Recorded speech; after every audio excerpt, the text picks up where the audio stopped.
Okay. Good evening, ladies and gentlemen. Welcome to tonight's school board meeting. If you would join me in the Pledge of Allegiance. Mrs. Davidson, would you lead us in the pledge, please? Pledge allegiance to the flag of the United States of America and to the republic for which it stands, one nation, under God, indivisible, with liberty and justice for all.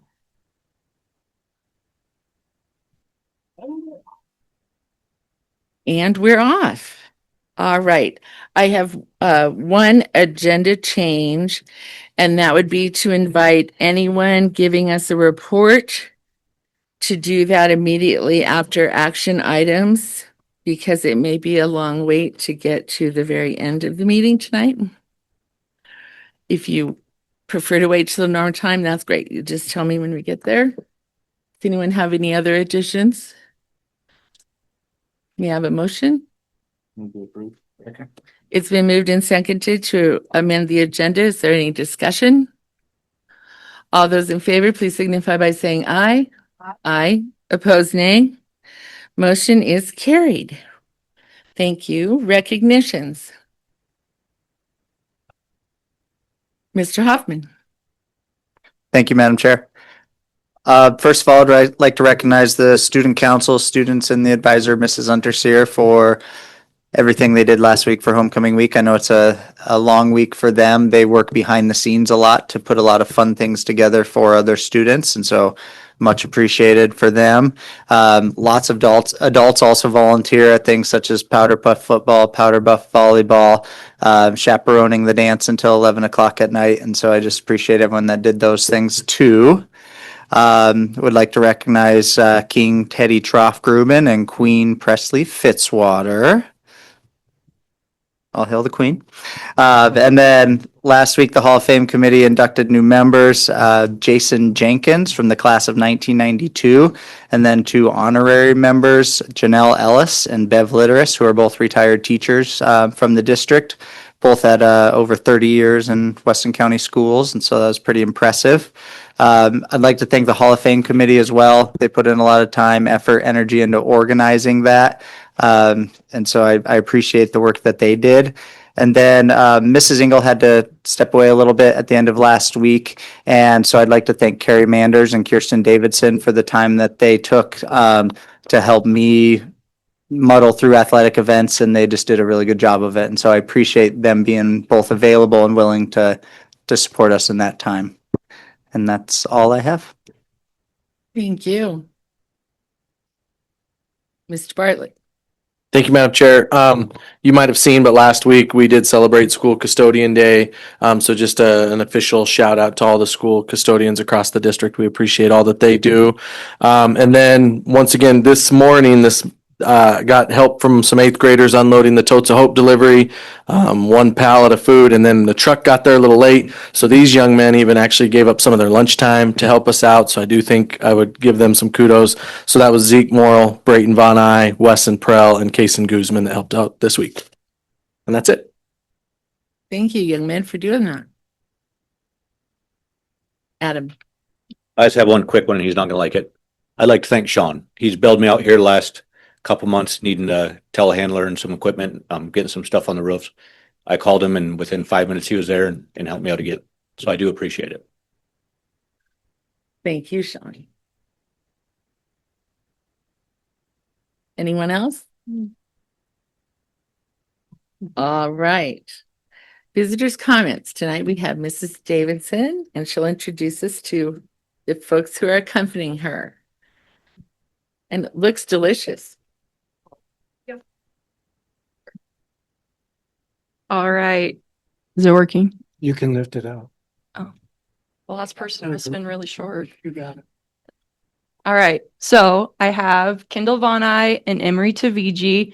They're the ones who volunteered to come and speak with you guys tonight. They're very nervous. They don't want to talk. But we're here with our coffee corral cart. And they're going to make you guys a drink of your choice of what we have on the menu for our fall menu. So you get the choice of a dirty pumpkin, which is pumpkin and Dr. Pepper, or a caramel apple, which is apple caramel and a caramel drizzle, and 7-Up. And then you get them in one of our buckets. I brought on a bucket this year, and they seem to be a real hit at the high school. So one of the bucket items we have is a night crawler, which is an Oreo smoothie, and gummy worms. And then we have a caramel apple smoothie that comes with a caramel apple sucker. So they're going to come around and ask you guys what you want, and then they're going to make you each a drink that you get to take home in your own bucket. So Ah, yeah, just go pick who. Do I just start with one and just make it? Sure, however you want.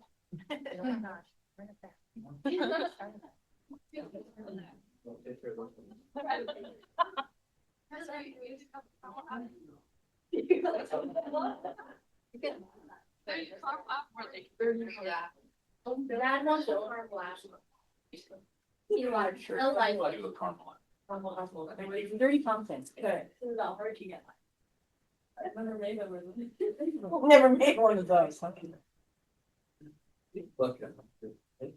Well, it was nice of you girls to volunteer. That was legit. I was gonna say voluntold. we're really not as scary as people say. They might. Huh? I said, what did they say? What did they have? I don't know. You had this favorite party costume. Yeah. What did they say?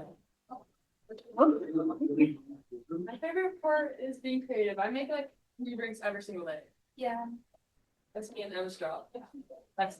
Where are you starting? How are you gonna take? Buckets.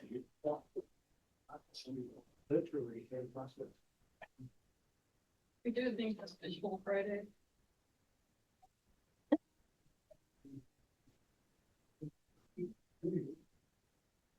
Oh, they should be here.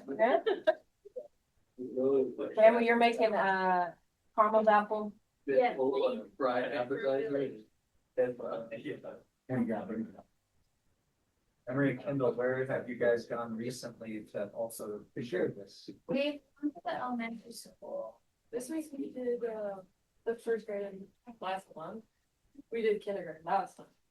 So I bet first graders and kindergartners enjoyed that a lot. Yeah. We did Italian soda. They all want to be kindergarten teachers. No, you help. No.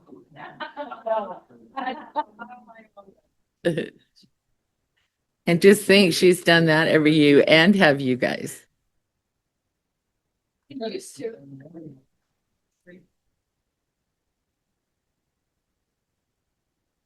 Spent 30 minutes with them and we said bye.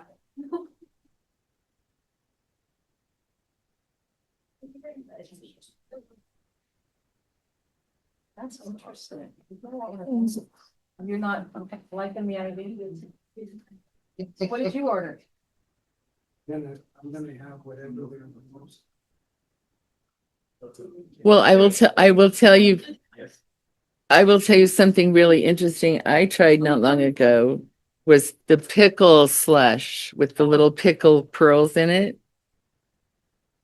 Does it taste anything like a pickle? Yes, it does, but it doesn't have the vinegar bite, but it still tastes like a pickle.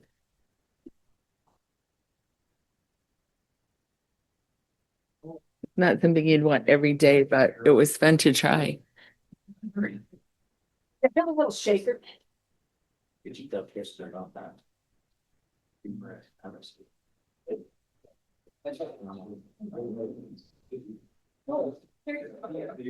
Only my dad. It's not. Or figure it out, or to get it all.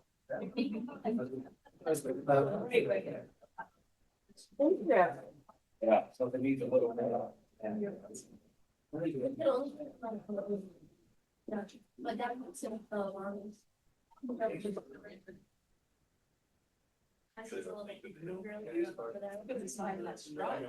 Get right there. I don't know. Did you try the pumpkin? Was it really bad to get? What's bad? The pumpkin spice. It tastes like cinnamon. If you make it dirty, they're better. I don't really like the honey infinite. I don't drink that. Cream, right? Mhm. What makes it dirty? Green. Green. Okay, that's what I thought, but I wasn't. Oh, yes. You know, you sure about this? Now, a dirty chai means there's a shot of espresso in it. Right, dirty pumpkin Uh, with a double shot. Yeah, I don't want. Yeah. Usually,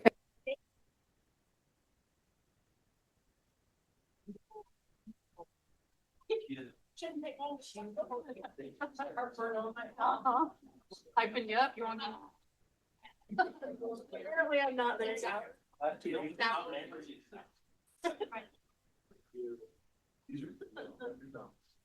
I said it. But it's 7:50. Really?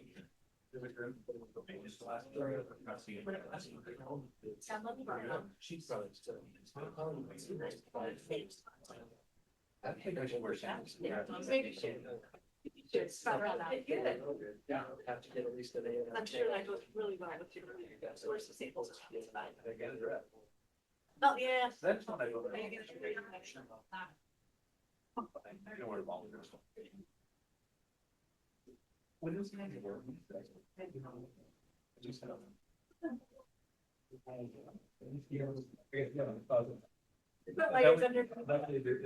I do. You see when really put it on your book. Yeah. Yeah. I guess in. You guys, let's go to this stuff. To the bucket. To do it like real money. And you don't make some. So like, when people go on other houses, job opportunities. They all. I wouldn't make time. I don't do much of that. Okay. You don't come to change, but. Yes, so. Well, barista would be a pretty good, part-time. Shit.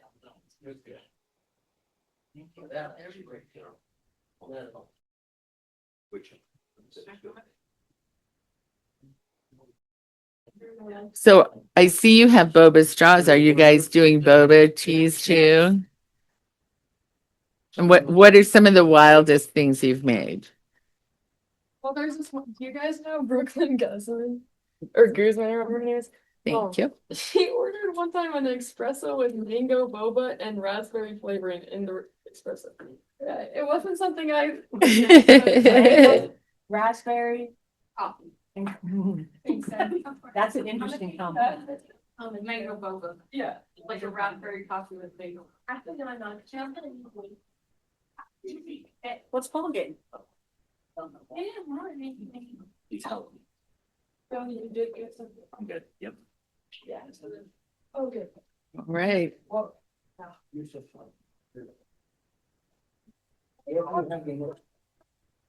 We'll toast them when everybody has theirs. He did. Then He's want the the carve carve out. out. Yeah.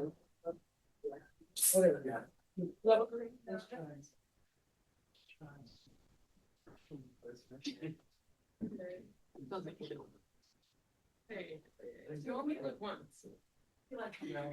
You know, it's easy to say when you get on it. When you get to be my age, there's a reality.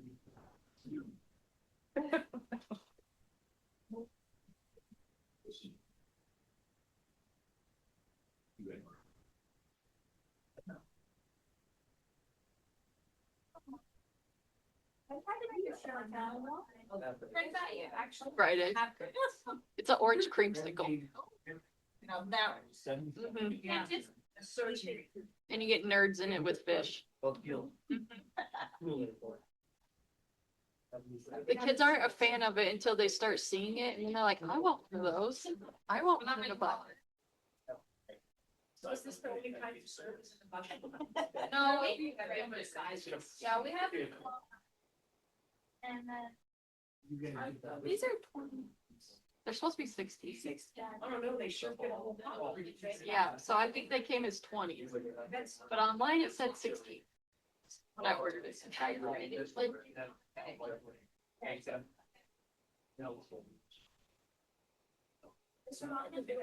Okay.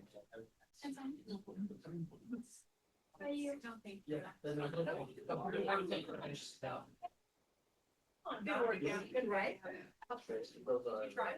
I get experience all the time. I had the Oreos. She said that on the other day.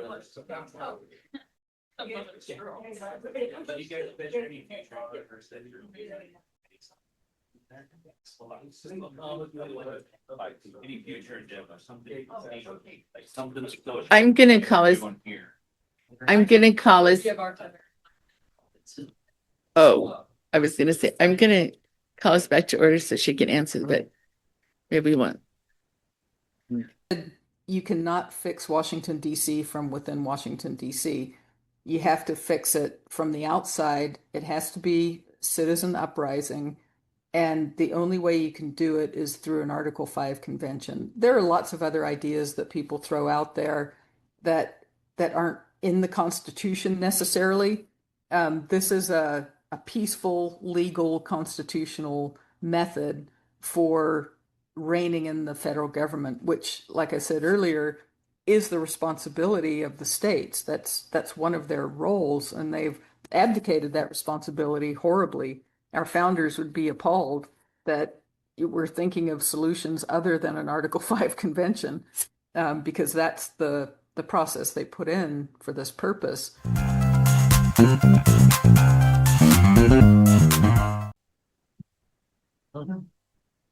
Thank you. Back up. Okay. No, They might want to ask you a question. Thank you very much. Here. Questions, anybody? Any questions? So what is your favorite thing? Here you go. About this job in school. Probably the creativity that I get to put into it and just trying new things.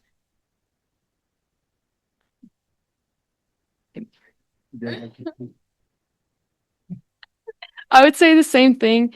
They're on our board in there. It's literally just me and Em's writing for like new drinks. So we're definitely like to be creative and make new drinks every single day. So yeah. That sounds like fun, and you're learning something too. Nice job, guys. Well, we really appreciate it. And they're also really good leaders with some of our other students that we have in there, and helpful when one is someone struggling and doesn't know a recipe. They're pretty patient with them and help with deliveries. And they say they don't help with the counting money, but they do. And they're just all around work in the classroom and are just patient with all of our kids that we have in there. So I really appreciate their help and their patience with everyone in there. That's awesome.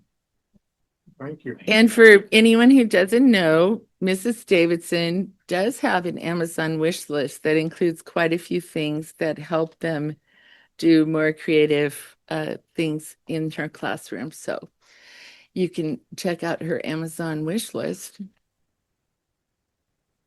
The buy permit, so thank you guys. Thank you very much. Well, that was fun. And we'll make them come back next week. Yeah. All right. Any other visitor comments tonight? All right, we'll go to action items, the consent agenda. It's been moved and seconded to approve the consent agenda. Is there any discussion?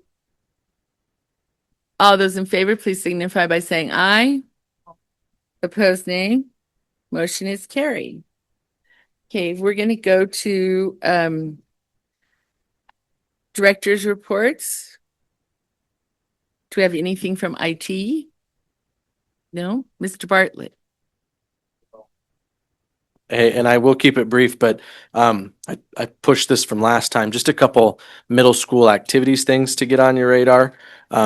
So here in a couple weeks, we'll start middle school boys wrestling and middle school girls basketball.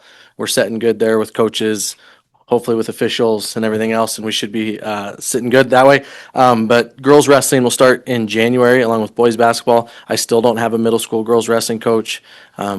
I don't have an applicant in the pile. We're working on some recruits, but we've talked about this a lot over the years of the possibility of a program not being offered because we don't have a coach. So just putting it out there that that's a real possibility. I hope we'll keep problem solving like we always do, but that's something to be aware of. And then our middle school football season will conclude tomorrow. They've had a really successful season. Just something to get on your radar, and I don't need action, and I know I don't even need a ton of discussion, but trying to look at our particularly our middle school football schedule with Carrie, and trying to right size our opponents because we're just still in that weird situation where we're a little bigger than the Northeast District schools for the most part. And I'm sure they would have some thoughts on how that works out for them sometimes.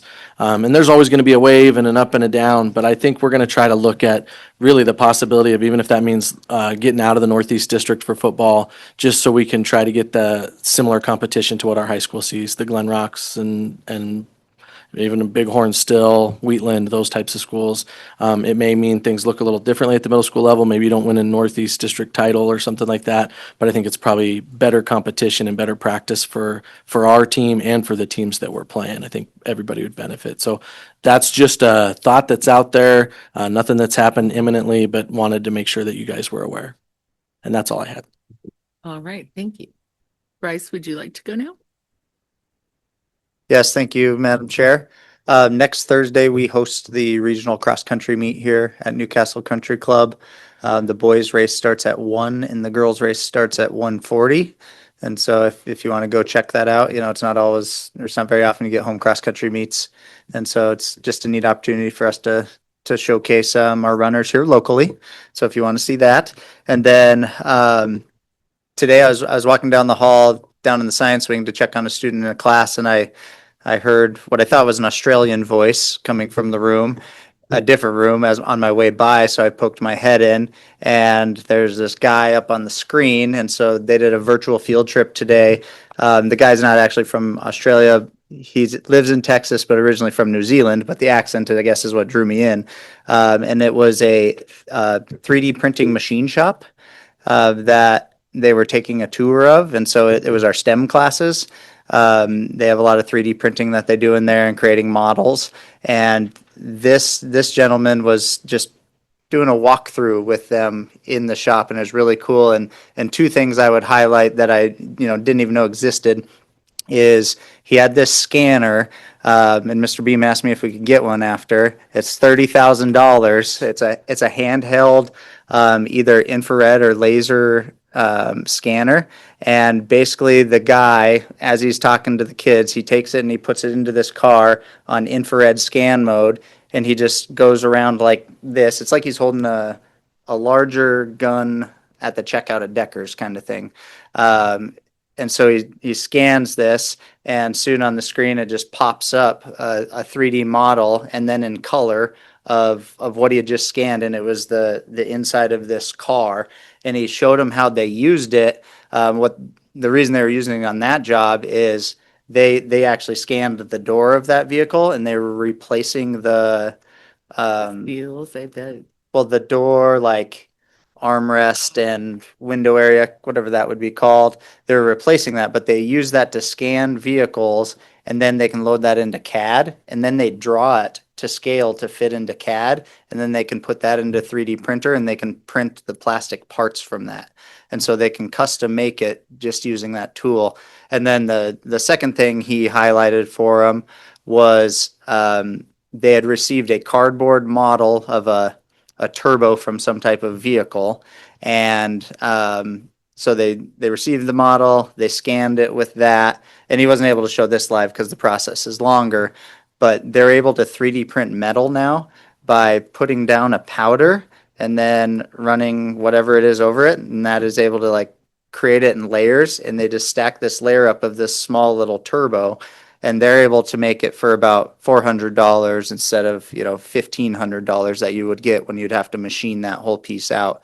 And so just some technology that just blew my mind, and it was all because Mr. Beam's really good at making those connections, and Mr. Scribner's really good at making those connections and showing kids what's really out there. So thought that was really cool.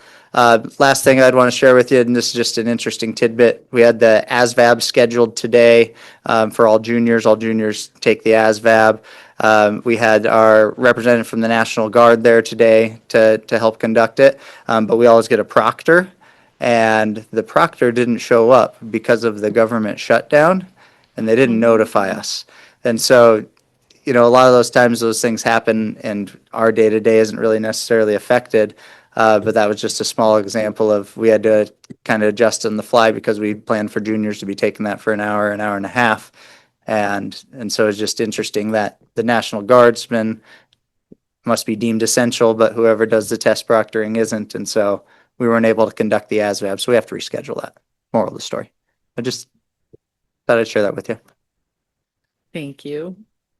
And I would like to add something to recognition, speaking of high school cross country. And someone posted on social media that at the Rapid City meet, one of a competitor got really hot and sick and passed out. And our runner, Caitlin Blumenthal, stopped her run and went back to help this young lady.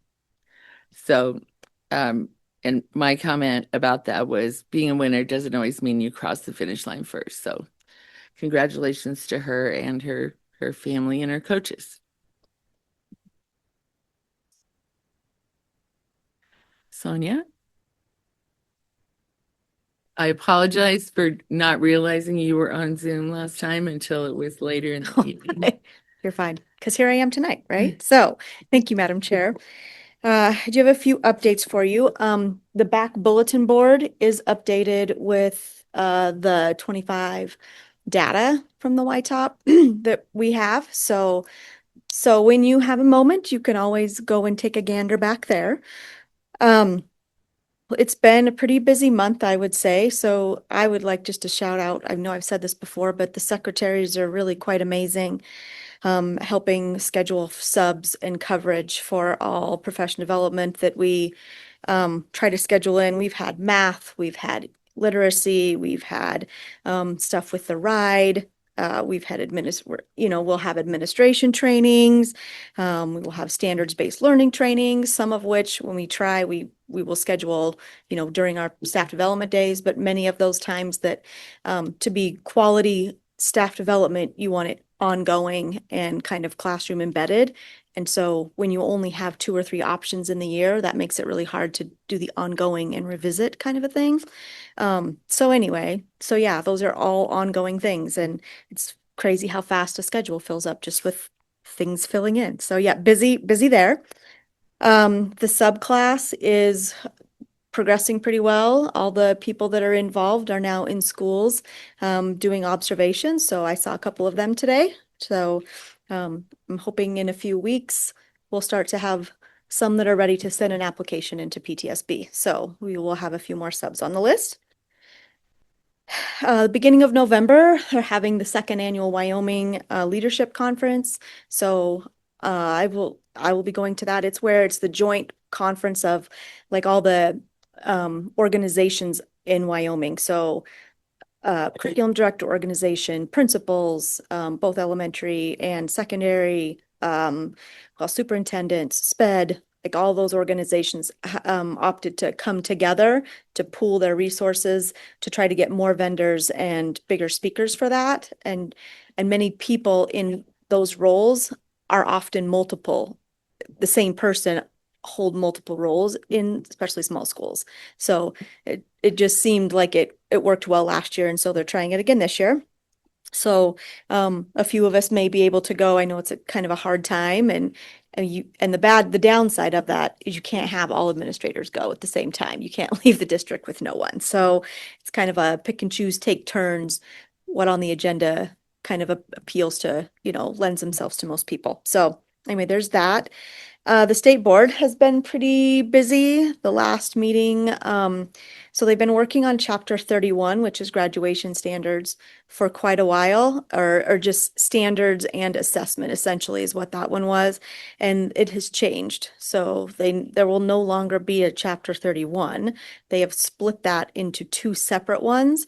One, chapter 3, to be specifically for graduation standards and requirements, which is sitting on the governor's desk.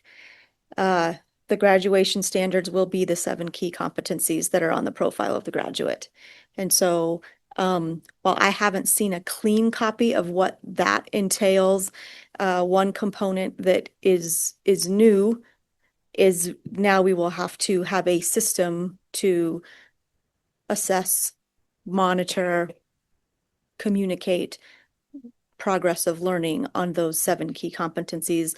Not all of them, but a combination of at least 2.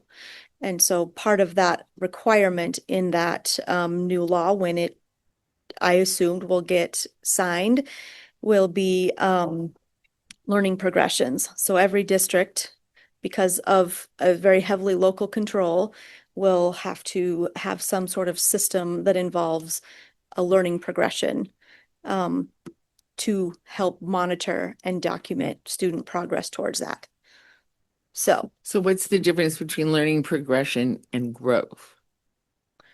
So like a learning progress, so I think the reason they're calling a learning progression is it's not limited to a 4-3-2-1 advanced, proficient, basic, below basic. So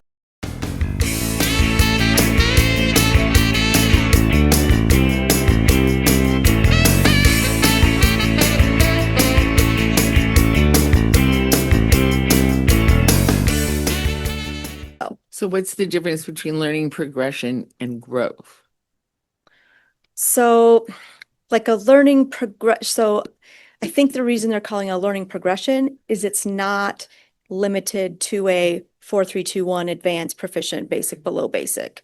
So it's more of a built to be more of a fluid time thing as you progress with skills. I don't know. So you go from addition Ish. to subtraction. Kind or of. single digit Yeah. numbers, something like that. Yeah. Okay. I would say ish, kind of getting a little more complex.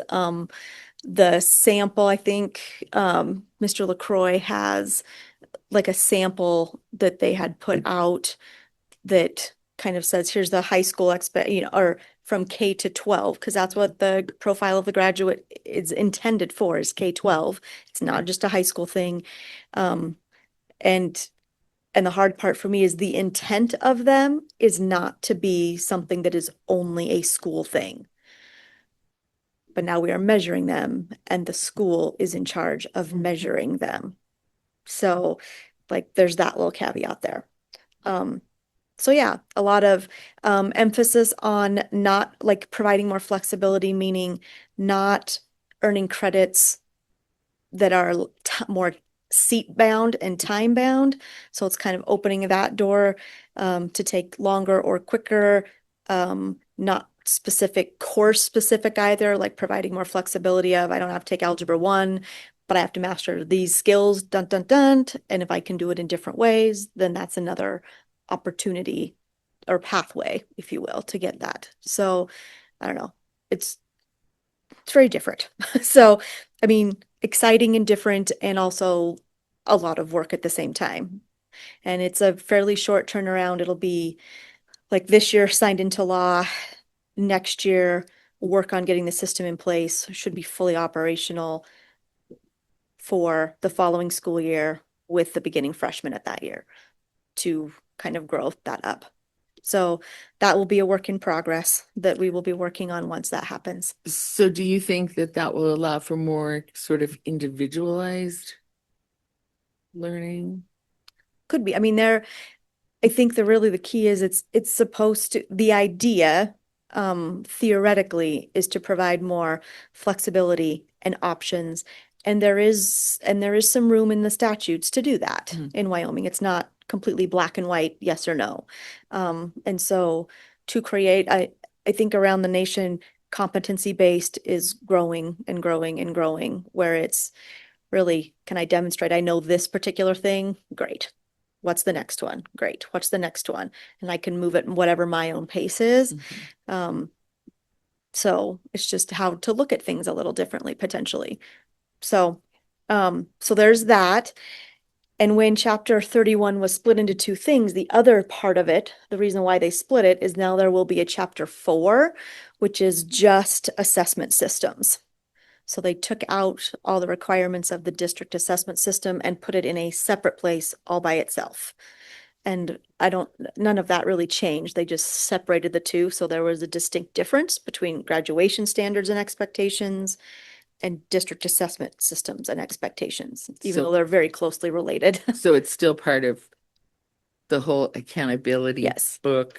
Yeah. And so So that brings the next thing, because the next thing that is pretty huge at the state board is there's a lot of discussion around accountability right now of if the desire for the system is to look slightly different or provide different flexibilities, then it affects standards, it affects accountability, all of these things. So how do those have to adjust or could adjust to provide for that or give incentive for that in some way, shape, or form? And so and I guess I don't know who is putting up, but we're starting roundtable discussions. I know the curriculum directors will have one. I believe superintendents have one scheduled from what I heard today. And it will be different topics with the WDE, kind of their cabinet. And so this month's topic, this is brand new starting. So is accountability. And I think what folks from WDE are wanting is and the state board, actually. I mean, this is kind of on the state board's plate. That's their responsibility to create the accountability system. They're really wondering about the potential to change some of those things, to incorporate more of the learning progression thing. They're calling them student success plans. And so what I think they're trying to do is get a few districts to try to pilot that this year to see how that goes, to see how that may or may not impact the accountability system and just whatever weighting, scoring, essentially taking some of the weight off of YTOP and ACT and having another thing that could enhance, augment, whatever, so that it differentiates that a little bit. But the measures that they're using really are only found in the high school accountability model. So it doesn't really trickle down to the middle school and elementary. Hello. So but it's a K-12 thing. So it's a little muddy, and I'm sure there's things to figure out for sure. But the post, like what they're thinking of kind of either replacing or having choices with are the post-secondary readiness measurement and the college and career readiness measurement, of all that long list of things, because like achievement will stay, growth will stay, equity will stay, participation rate will stay, like the ELL second language will stay. Those are all federal requirements. And then Wyoming added in their own extra stuff. And so this is all the extra stuff that Wyoming has added in. So anyway, so there's a lot going on. Plus with standards, getting new ones adopted and changing things in. And anyway, so there is all of that. And all to say that also we will have the new contract of the new state assessment for the next 5 years has been awarded to the company of Pearson. So Oh, goody. My So- last experience with Pearson so was that's how it will go from there. So interesting. anyway, so this is our last year with the current contract that does YTOP. So anyway, there's a lot of moving parts. There still will be a state test. They got all Yeah. the other cool stuff. There is a lot of moving parts. Augment means add too. Yeah, Yes. means that. So anyway, Well, hopefully, so that's what I have for you, Madam Chair. gosh, So, thanks, Sonia. unless you have questions for Yeah. me. Right. And I could put this in my report, but I don't want you to wait. So truly, and I know that these can be some very evil words in this district, but what we really are talking about are the old portfolio days. In other words, and in fact, Presley, when you said that tonight, I was thinking, okay, so I didn't go to school today because I had to go to work, which, by the way, is the application of real learning. She has a job, so she has to use a little bit of science, I'm assuming there, a little bit of math, a little bit of English. I'm not sure I can tie social studies into it, but maybe you understand the difference between good history and bad history. But what she then could do is possibly come to a committee and say, here are the standards that I have met through my job experience, and I don't need to take, the X, Y, and Z kinds of things. So a lot of people that are very visionary would tell you that it's easier than what we're doing now because it can put young people into the job market faster. Maybe it's a business model where somebody goes out and takes their ag project, and understanding that they had to apply again some business strategies. They have their math, and they have a work ethic. And besides that, they really can go to work. And how does that fit in? But it's really about what I would say the application of. The other one that I heard that I thought was sort of really out there was, for example, you don't want to do phys ed, but you're a very active person, and you would come into the committee and say, this is what I've learned. This is what I apply, but here's what I do in my daily workout. This is my dietary regime, and I do it with my mom, my aunt, or whatever. And here's the charted results. Now, how big can that be? I guess it's really up to the individual. I think the biggest piece, though, is it's so new. So when you hear new right away, it's like, whoa, how can this be easier? How can it just not be a high school thing? But if you think about it, some of these kids really do start some of these projects very, very young in life, whether it be 4-H or maybe it is something that they do in the family ranch or a business of some kind. But the idea of sitting in a classroom changes that concept. You could call it a BOE, another bad word in this district from way back when. But really what you want is, the body of evidence of being able that you can actually apply and you can problem solve. And at the end of it, you have a little bit better understanding of resilience and working with people, because then you can be marketable. And so if you want to go to college, here's my college stuff. And if I just want to go do military, this is what I can do for that. But if you listen to some of the districts out there, it's wide open. It really is. And yes, Tyler's right. Why, we're going to spend another $25 million for more accountability, which really has been a failed experiment in my period of time since No Child Left Behind. But we like to spend taxpayers' dollars that way, I guess. But that money really could be used much differently if you really believe in looking at assessment differently, if you look at learning differently. But there's all kinds of different ideas out there. Our ride instructor or mentor, she has all kinds of different ideas, even towards, how assessments look and things of that nature. So it's really about application, I think, is what we're trying to get to at the end of the day. And how individual students see that or don't see that is going to be very interesting. We could call it the experience rewards. Mm. Show us you've experienced all this and have mastered it, and here's your reward to move on to the next class. Well, and truly, when they start talking about portfolio stuff, I still cringe. But we might have had this thing right 25 years ago and should have marketed the darn thing. Instead, we went to the hospital and took stitches and ran away. All right.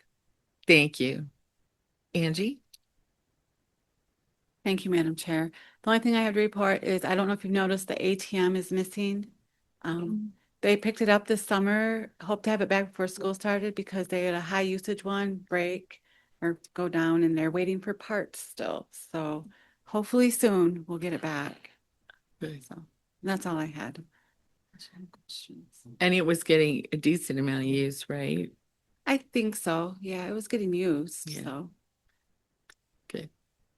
Thank Not- you for not- letting us know, because I had been in the school several times, but I didn't notice it was missing. I kept forgetting to report it because I kept thinking it was going to be back, and it's not yet. So.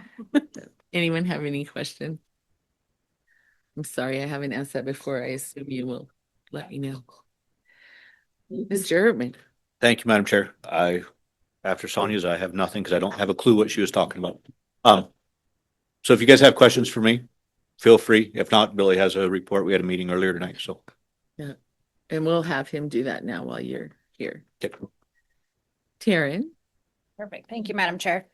Just a few quick items. The team has hosted already 24 IEP meetings, K-12, so we're really rolling with that. We finished all of our 504s early so that we could start on to IEPs.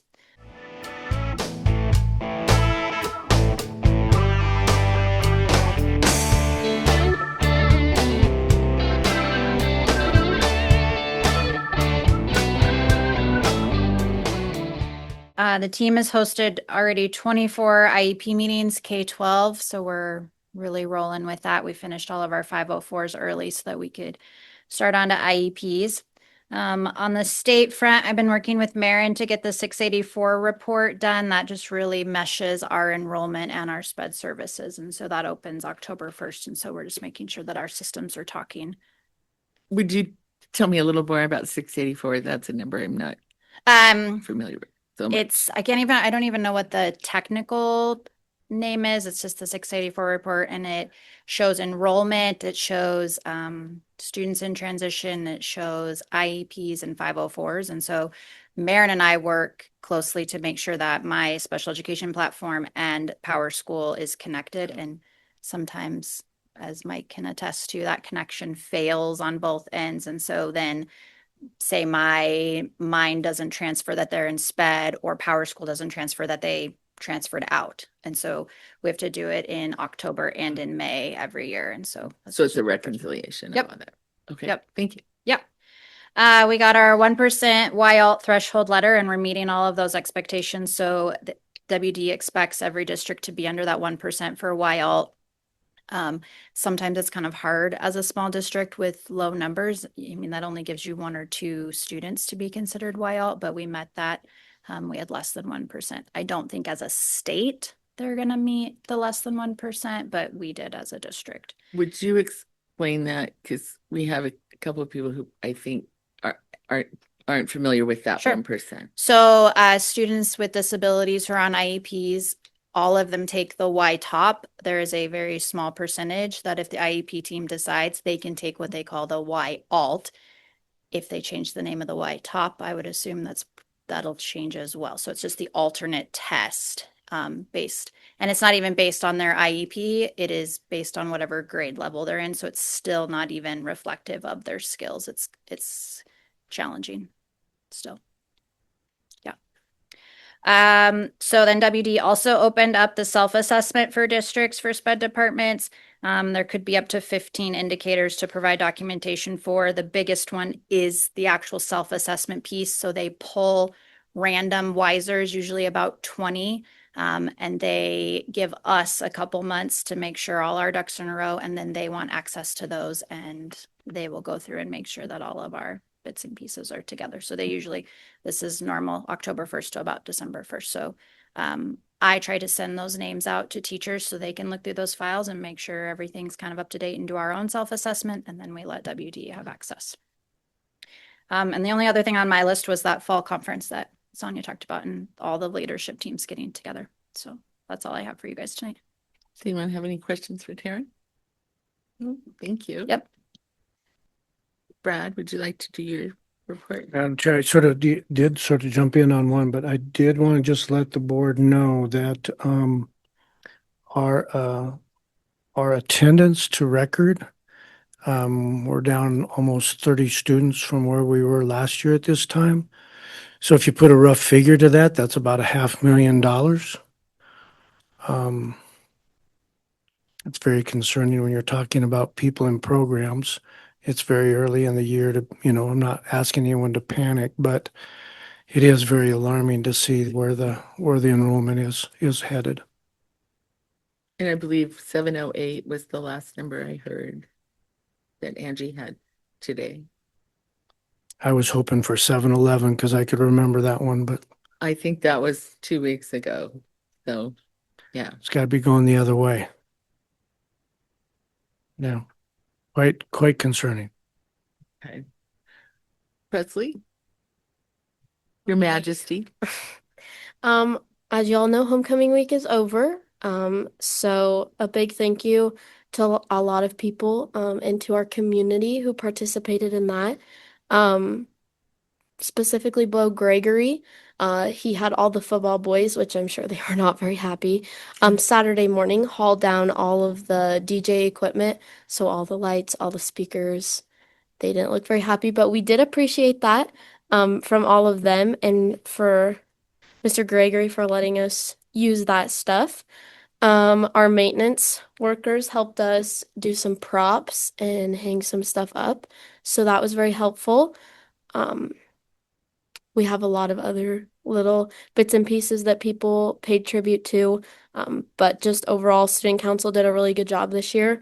Everybody pitched in their part, and I think from what I've heard on the community, it's been one of the smoothest and easiest homecomings. So that was kind of our goal. So kudos to them. Oh, and of course our office team, because Miss Branscombe and Mr. Hoffman dealt with a lot all week. So that was very much appreciated. Now we're back into business.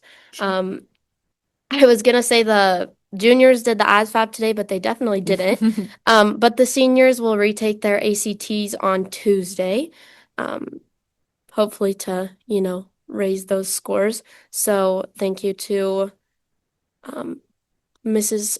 Herringer for putting together that program to help us study and for like everybody who helped pitch in with that because that has been extremely helpful. And that we have a large number retaking, so they felt very prepared and ready. FBLA officers were elected on Monday. And then another highlight to homecoming, 70% of our student body attended the dance, which is the highest it's ever been. So that was really great to hear. We raised quite a bit of money off of that. So a lot of involvement there. And then we raised $68 and donated 171 pounds of canned food to our bread office from the homecoming events. And I think that's really all I have. And did that number attending include, wasn't there a gaming tournament as well? Yes. The same. Yes. That So included them. you had to either pay $5 for the dance or $10 to be entered into the tournament for that. So I don't know the exact number off my top of my head, but we did make a lot of money through that. And then, of course, we had more attendees from out of town, but 70% of our student body was there. So that was pretty good. Well done, student council. Yeah. All right, thank you. Would you like to do the buildings and grounds report, and if there's Yeah, so I'll just make this quick. We had a meeting with the buildings and grounds. Adam feels pretty good going into the winter as far as our buildings and the grounds. Some future projects are maybe resealing the roof at the high school and both elementary and middle school, right? Nope. High school. There's 3 sections over the middle school, one over the middle school gym, one over the auditorium, and then there's a little sliver between the middle school gym and the Dogie Dome that haven't been redone yet. So that's something they're looking future projects maybe in the spring. The pool project is a go as of right now. Remember them closure dates from the 23rd of this month until December 8th. And we do have a contractor that Adam let us know that is coming in. And maybe I'll let you talk a little bit more about them, Adam, but on their own dime, they are installing new pool boiler system at their expense, and that's Long's. So we appreciate that. Little back history on that, I guess. There was a mix up from the manufacturer. So Long's come to us and fully admitted they made a mistake.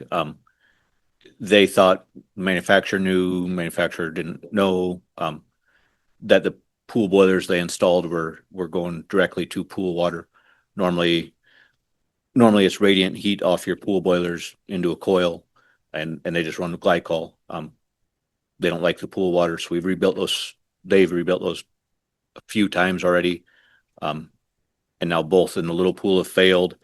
The big pool still running, but they're going to come in, put in coils and rebuild these heaters, and they'll just run glycol like all the rest of the pools do.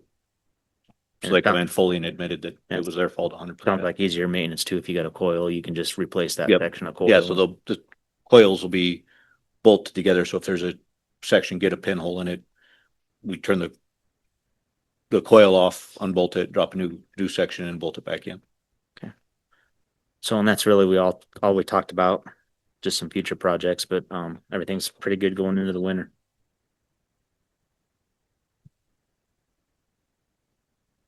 All right, Transportation Committee, Troy and I met with the county commission again yesterday. They let us know that they are willing to look at as you head west, there's the first exit into Osage, and then at the top of the hill is where 451 meets 16. And you can turn left to get on 451, which is where our bus stop is now.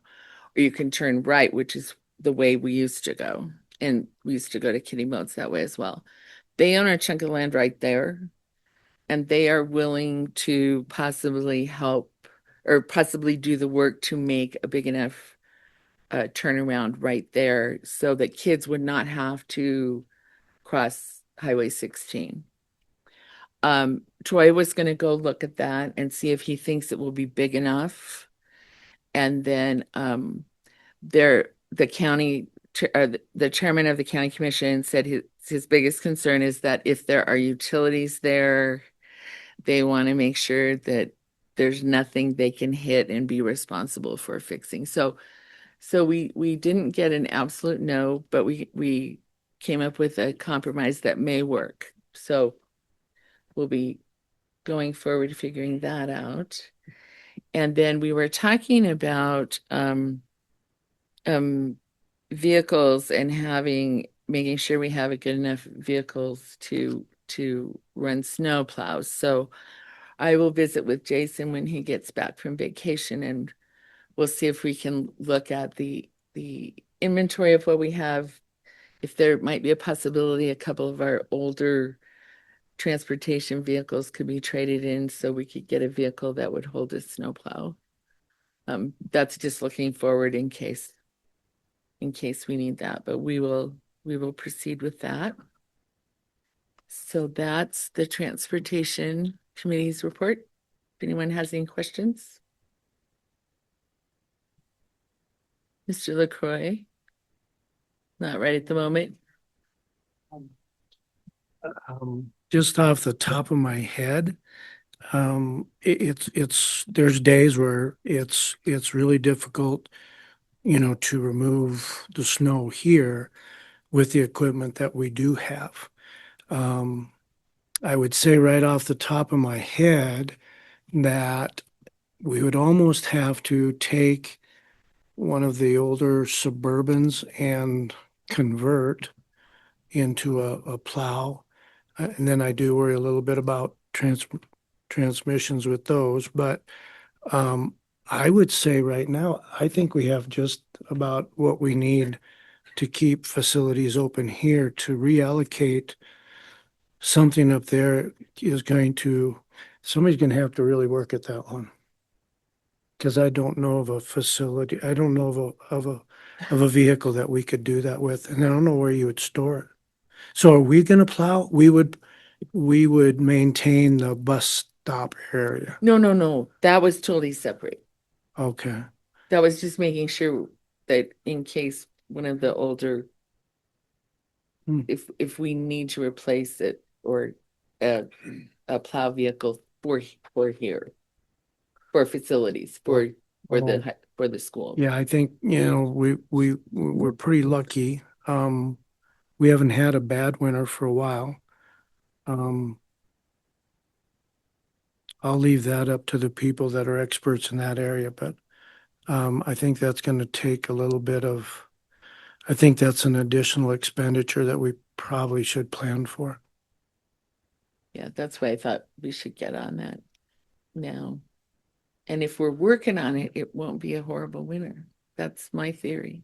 That's usually a nice theory, but usually moisture follows moisture, and right now she's pretty moist. Yes, okay. And I attended the third session of the recalibration workshops, and we went into a lot more of the data, and one of the takeaways from that is, whereas in 2009, Wyoming was leading the region of 7 or 8 states in teacher salary, and now we are 7th.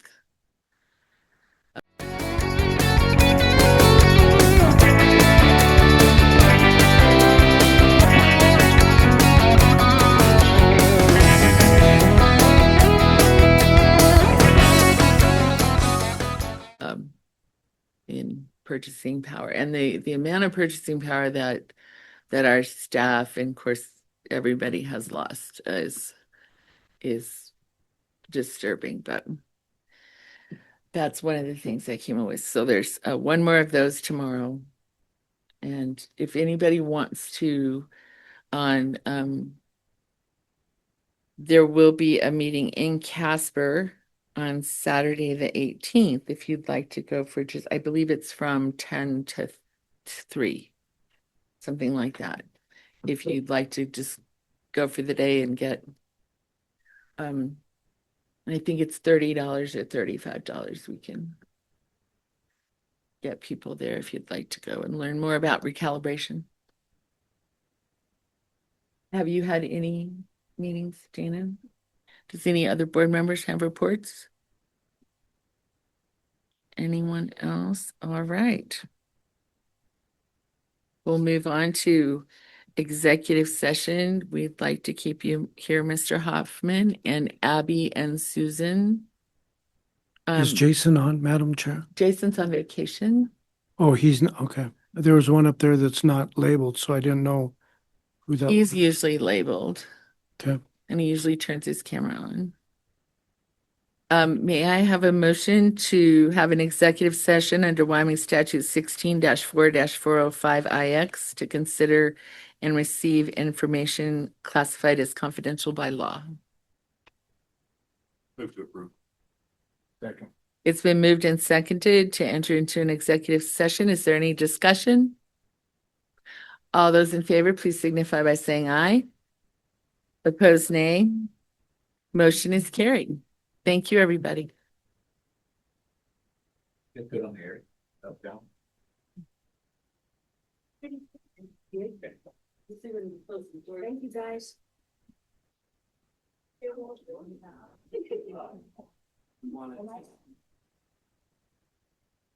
Excuse me?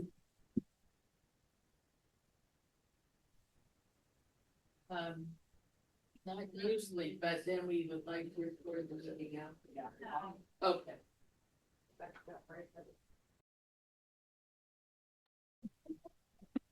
We were just amazed. I know that conversation, and that was going to be a long time.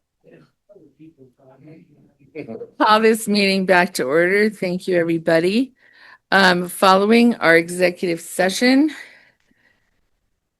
on the advice of legal counsel, there will be 3 initial written letters of notification sent out regarding the district communication policy. You have a motion? So move. Second. It's been moved and seconded to send those 3 letters. Is there any discussion? All those in favor, please signify by saying aye. Aye. Opposed, nay. Motion is carried.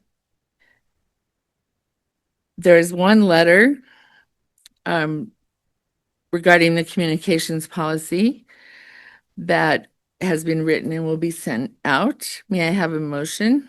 So move. Second. It's been moved and seconded to send out one letter regarding the communications policy. Billy, Madam Chair, I'm going to abstain from voting due to conflict of interest on this one.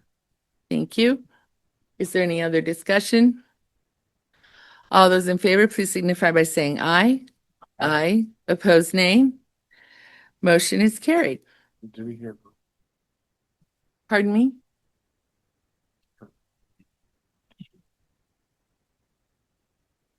Okay, Next up is extra duty recommendation. Brad? Yes, under an old business, Madam Chair, I would recommend to the board the approval of an extra duty contract for Taryn Olson as a special education case manager duties.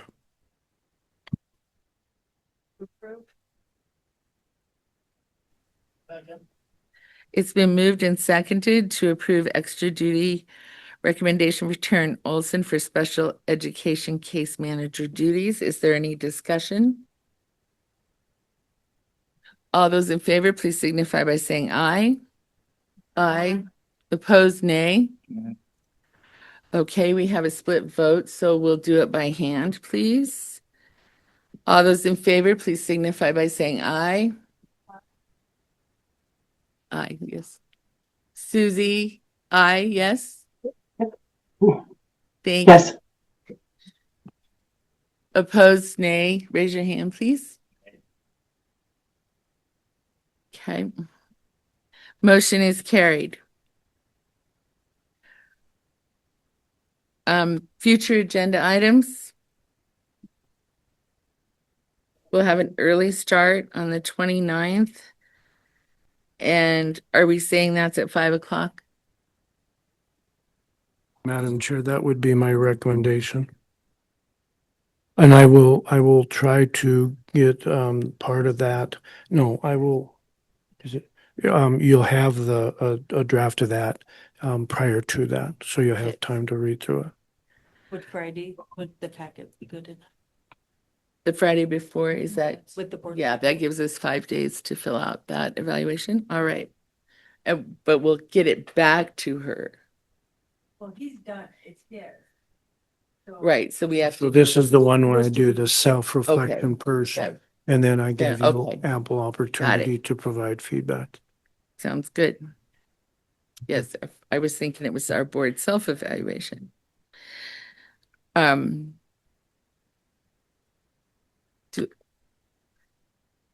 May I have a motion to advertise the early start? It's been moved and seconded to advertise an early start on October 29th at 5 p.m. for an executive session to discuss the superintendent's evaluation. Is there any discussion? All those in favor, please signify by saying aye. Opposed, nay. Thank you, Susie. Motion carried. Discussion items. Nothing? No, we don't need to. Yeah, so our next meeting is October 29th. I expect candy and costumes. No. This meeting is adjourned. Rec board's up next. Let's go, Joe. Go, Joe, go.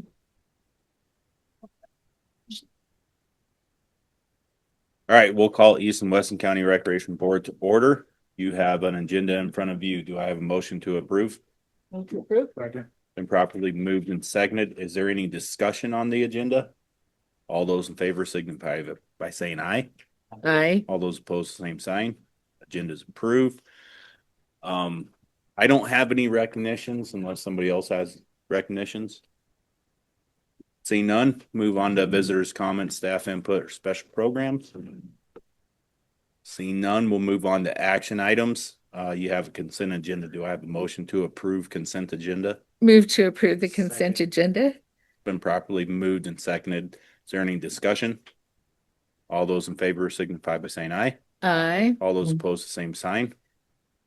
Consent agenda is approved. I have no old business or new business, and I don't have anything for your information.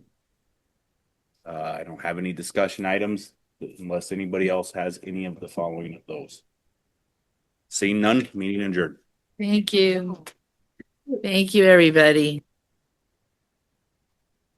It's, I don't get it. I think I beat Jason.